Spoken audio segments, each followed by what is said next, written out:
I'm Isabel. I'm one of your nurses here today. Before the doctor comes in, I'd like to ask you a few questions. What brings you in here today? Hi, I've actually been thinking about starting birth control because ever since I was little, 12 and stuff, I have been having the worst periods and cramps and it just sucks. And I also want an effective way of not getting pregnant. Do you have any ideas? Because I'm kind of nervous and I just really don't know if I want to do birth control, but I think it would help. Yeah, those are really common concerns. Heavy periods can make everyday life difficult, and it's understandable to have some few questions when there's so much information online. Birth control isn't one size fits all, so we'll talk about a few different options today and explain how each one works. Then we can decide what might fit your lifestyle and health goals. Hi guys, I'm Brianna. I'm gonna be your doctor today. Isabel told me that you're thinking about birth control for, periods, pregnancy, things like that. So we probably have a lot of questions about it, but we can just start really by talking about the three kind of common types of them. So we can start with the pill. The pill is going to be obviously something that you just take with water and food, and you would take that every single day. This is just going to put hormones in your body. It'll put in estrogen and progesterone usually because those are combined more effective with the pill, and all it's going to do really is going to try and stop your ovulation from happening. So it'll thicken your cervical mucus, and then also it'll make the walls of your uterus that sheds every month, it'll make those thinner, so it'll be harder to get pregnant and make periods lighter. Nice. So also help with my periods and make it better, easier, more manageable. Yes, many women notice lighter bleeding, less painful cramps, and more regular menstruation cycles while taking the pill. That's why healthcare providers sometimes prescribe it when pregnancy prevention isn't the main goal. However, because you have to take it every day around the same time, getting the pill can become less effective. Okay. Well, is there any side effects I should know about? Yeah, I mean, with anything, there are some potential side effects. You could experience things like mood swings, acne, headaches, bloating, things like that. So kind of things that you'd experience on your periods. Okay. I've also heard about IUDs, and I thought about those, but I was scrolling on TikTok the other day, and they said that they move around and can get lost in places. That is something that can happen. It's super, super rare, but it is a possibility, and it can just get dislodged. It's not going to move all around your body, but it'll stay there and it just won't be attached anymore. So if you experience something like super heavy bleeding or really crazy cramps, come in, see if there's something wrong, but for the most part, they're usually fine. You have two different kinds. You have hormonal and you have copper IUDs. Hormonal ones, you're going to get inserted in, and they're going to do kind of the same thing that the pill does. They'll send in progesterone to make it so that you won't get pregnant because of the lining and the mucus and everything like that. And then you also have copper IUDs, and those are just going to get put in, and they're going to make it so that it's a toxic environment for the sperm.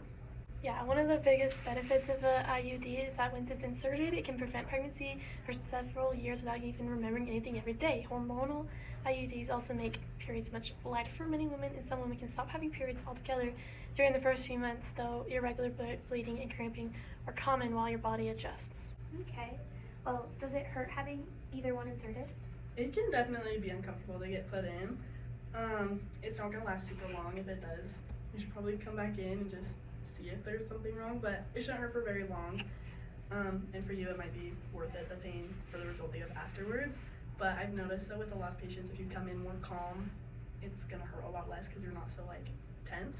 You can also try just taking some ibuprofen beforehand, and then if you really want, you can try laughing gas or numbing right there. Sounds interesting. Yeah. I've also heard about the implant that goes in your arm, but I have no clue of how that would work or even be effective. Yeah, so the implant is called a neuroneplation implant.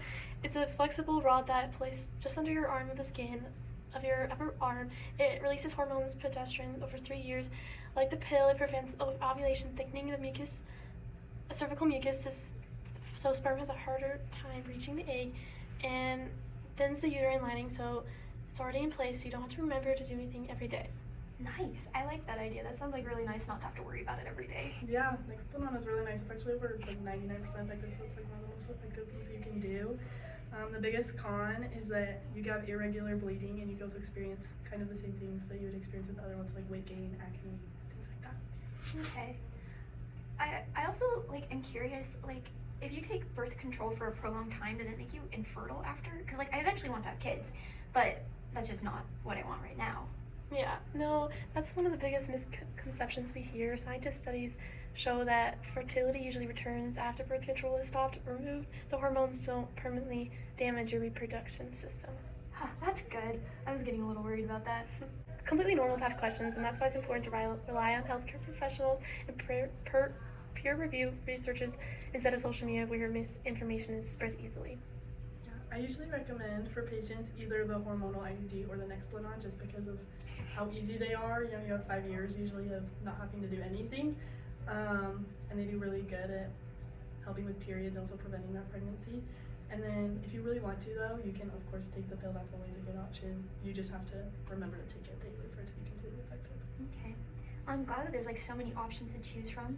I think I'm gonna like kind of learn more about IUDs and Nexplanon, however you say it, and I'll set in another appointment and get that set up. But I'm gonna take a moment to like really see what would be best. That's a great plan. We'll answer additional questions and make sure you choose the method that fits your health, your lifestyle, and your goals. The most important thing for you is make sure informed decisions are based on scientific evidence and what's best for you. Heck yeah. Thank you guys so much. It was really nice to come in and I feel better about it. I really appreciate you. Have a good day. You too. Bye.